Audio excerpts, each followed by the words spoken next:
My name is Joshua Mason, and you are watching Mason Wine and Food. And today, I haven't done an actual wine video in a while. We've been doing a bunch of cooking videos, but today I have what I think could be a darling in a wine buying community, and this is Kirkland Signature Napa Valley Cabernet Sauvignon Sauvignon Vineyard. This is a 2018 out of Napa. And for a better idea, I drew a little map here. Here you see Sauvignon Vineyard in relation to Napa. It's a little bit, Napa's a little bit northwest of Sauvignon Vineyard. Sauvignon is down in the southeastern end of Napa, just outside of Carneros and just south of Stag's Leaps. So it doesn't have its own AVA. It's just Napa Valley AVA. This is a really kind of under the radar winery for what you get.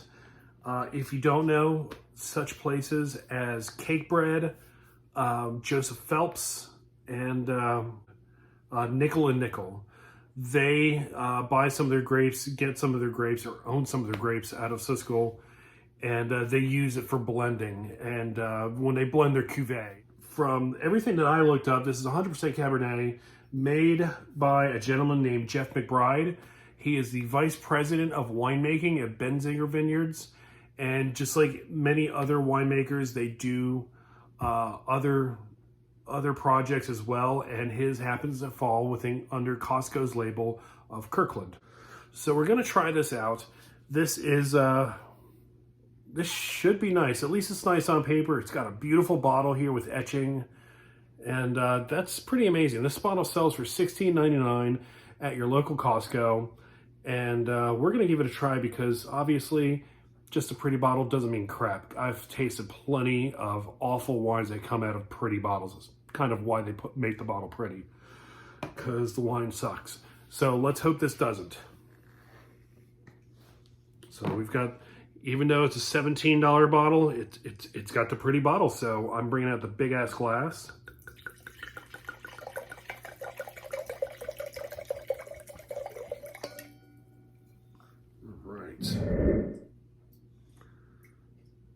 It's got nice kind of a dark color. Let's see, let's put some, yeah, nice dark color. Good color for a Cabernet Sauvignon.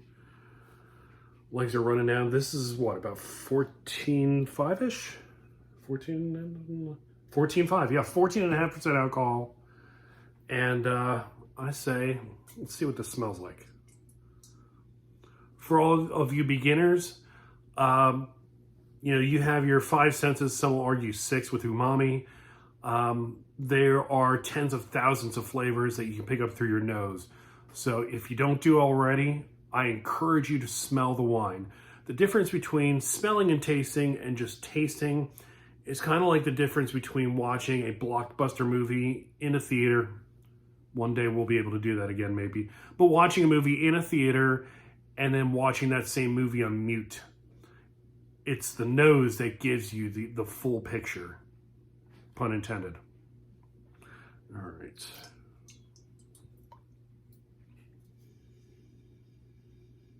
All right, so you get blackberry, you get cassis, you get a lot of vanilla comes on there strong. A little bit of a green note. Like maybe a green pepper. And right off the bat, I'm going to tell you that this will be big, but that green note's going to play a role in this. And I'll tell you why in a moment. Let's taste it now.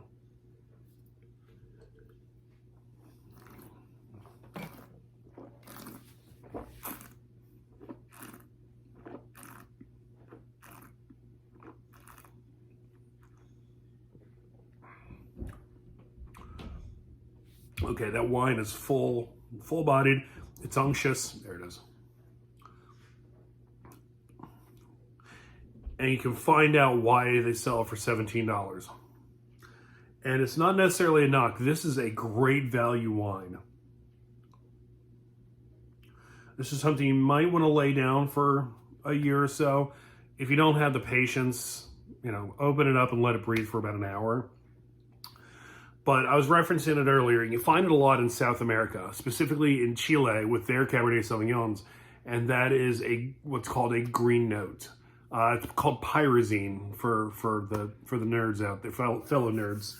And pyrazine gives you some green characteristics that may not exactly be savory.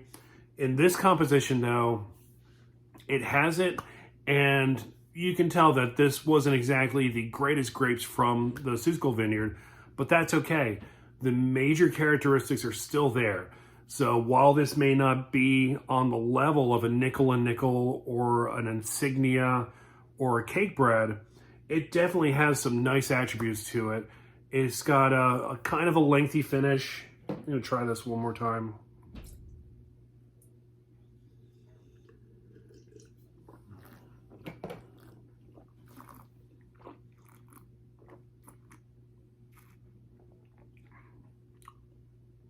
Okay.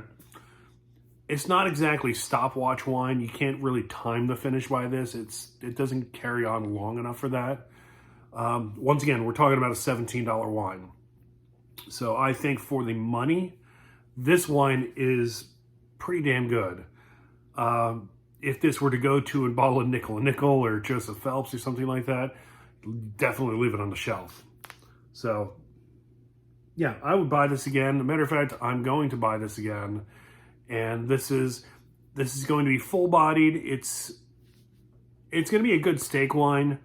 It's going to be a good wine for entertaining. If you have people that are new to wine, people that just want to have a good, a decent little red wine, this Seussical Vineyard Cabernet is probably the one that I would suggest, even over their regular Napa Cab.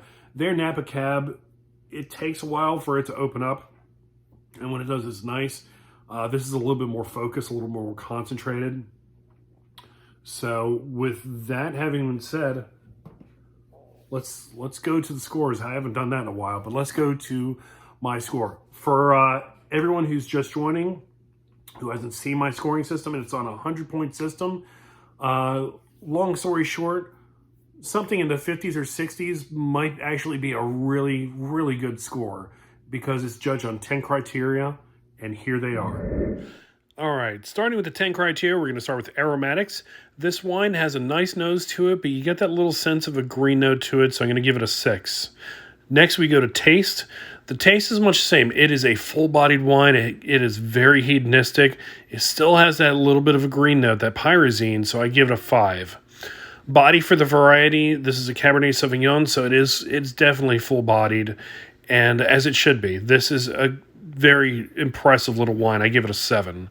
Food compatibility, earlier I said that it would go well with a steak and probably not much else. I give it a 6. After that, the finish is quick. It's, like I said, it's not a stopwatch wine, but it's okay, so I give it a 4. Next criteria, we give it a value. This is a $17 wine from Costco, so this gets an automatic 10. Ageability, it'll probably go 2 to 5 years in aging, so I would score it a 5. Desirability, I have a feeling that once a lot of people find out about this value in Costco through whatever way they hear it, they're going to sell out of it pretty quickly. I scored an 8.